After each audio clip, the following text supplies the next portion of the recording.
पंजाब ਦੇ ਮੁਹੱਬਤਾਂ ਵੰਡਣ ਵਾਲੇ ਸ਼ਹਿਰ ਮੀਆਂ ਚਨੂ ਦੇ ਪੰਜਾਬੀ ਪੁੱਤਰ ਅਰਸ਼ਦ ਨਦੀਮ ਨੇ 올림픽ਸ ਮੁਕਾਬਲਿਆਂ ਵਿੱਚ 92.97 ਮੀਟਰ ਦੂਰ ਨੇਜ਼ਾ ਸੁੱਟ ਕੇ ਜਗਤ ਦਿਹਾੜ ਬਣਾਉਣ ਦੇ ਨਾਲ 24 ਕਰੋੜ ਪਾਕਿਸਤਾਨੀਆਂ ਦਾ ਸਿਰ ਉੱਚਾ ਕਰ ਦਿੱਤਾ ਹੈ।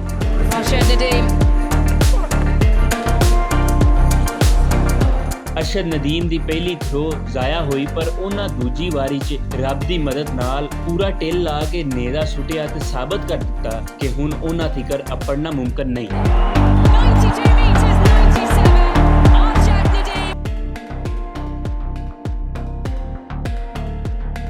ਦੂਜੇ ਨੰਬਰ ਉੱਤੇ ਵੀ ਪੰਜਾਬੀ ਪੁੱਤਰ ਹਰਿਆਣਾ ਦਾ ਵਸਨੀਕ ਨੀਰਜ ਚੋਪੜਾ ਰਹੇ, ਜਿਹੜੇ ਪਿਛਲੇ 올림픽 ਦਾ ਚੈਂਪੀਅਨ ਸੀ। ਅੱਜ ਅਰਸ਼ਦ ਨਦੀਮ ਦੀ ਜਿੱਤ ਉੱਤੇ ਪੂਰਾ ਪਾਕਿਸਤਾਨ ਖੁਸ਼ ਹੈ। ਉਹ ਲੋਕ ਵੀ ਇਸ ਜਿੱਤ ਦੇ ਮਾਮੇ ਬਣਨ ਆ ਗਏ ਨੇ, ਜਿਨ੍ਹਾਂ ਅਰਸ਼ਦ ਨਦੀਮ ਨੂੰ ਨਾ ਤੇ ਸਹੂਲਤਾਂ ਦਿੱਤੀਆਂ ਤੇ ਨਾ ਹੀ ਉਹਦੀ ਟ੍ਰੇਨਿੰਗ ਲਈ ਖਾਸ ਇੰਤਜ਼ਾਮ ਕੀਤਾ।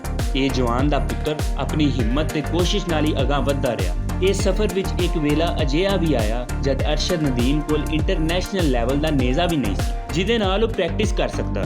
ਔਖੀਆਂ ਰਾਵਾਂ ਦੇ ਇਸ ਮੁਸਾਫਰ ਨੇ ਹਿੰਮਤ ਨਹੀਂ ਹਾਰੀ ਤੇ ਅਗਾਂਹ ਵਧਦਾ ਰਿਹਾ। ਅਖੀਰ ਪੈਰਿਸ 올림픽ਸ ਵਿੱਚ ਜਦ ਉਹਨੂੰ ਕਰੋੜਾਂ ਲੋਕ ਵੇਖ ਰਹੇ ਸਨ, ਉਸ ਨੇ ਆਪਣੇ ਦੇਸ਼ ਪਾਕਿਸਤਾਨ ਤੇ ਪੰਜਾਬ ਦਾ ਨਾਂ ਉਸ ਬੁਲੰਦੀ ਤੀਕਰ ਪਹੁੰਚਾ ਦਿੱਤਾ ਜਿੱਥੇ 올림픽ਸ ਦੀ ਤਾਰੀਖ ਵਿੱਚ ਕੋਈ ਨਹੀਂ ਅਪੜਿਆ। ਅਰਸ਼ਦ ਨਦੀਮ ਦੀ ਇਹ ਕਾਮਯਾਬੀ ਭਾਵੇਂ ਪੂਰੇ ਮੁਲਕ ਦੀ ਕਾਮਯਾਬੀ ਹੈ, ਪਰ ਇਹਦਾ ਕ੍ਰੈਡਿਟ ਸਿਰਫ ਔਰ ਸਿਰਫ ਅਰਸ਼ਦ ਨਦੀਮ ਨੂੰ ਜਾਂਦਾ ਹੈ, ਜਿਸ ਨੇ ਦਿਨ ਰਾਤ ਇੱਕ ਕਰਕੇ ਕਾਮਯਾਬੀ ਦਾ ਝੰਡਾ ਗੱਡਿਆ। ਜਿਉਂਦਾ ਰਹੇ ਅਰਸ਼ਦ ਨਦੀਮ, ਜੀਵੇ ਪਾਕਿਸਤਾਨ ਤੇ ਵਸਦਾ ਰਹੇ ਸੋਹਣਾ ਪੰਜਾਬ।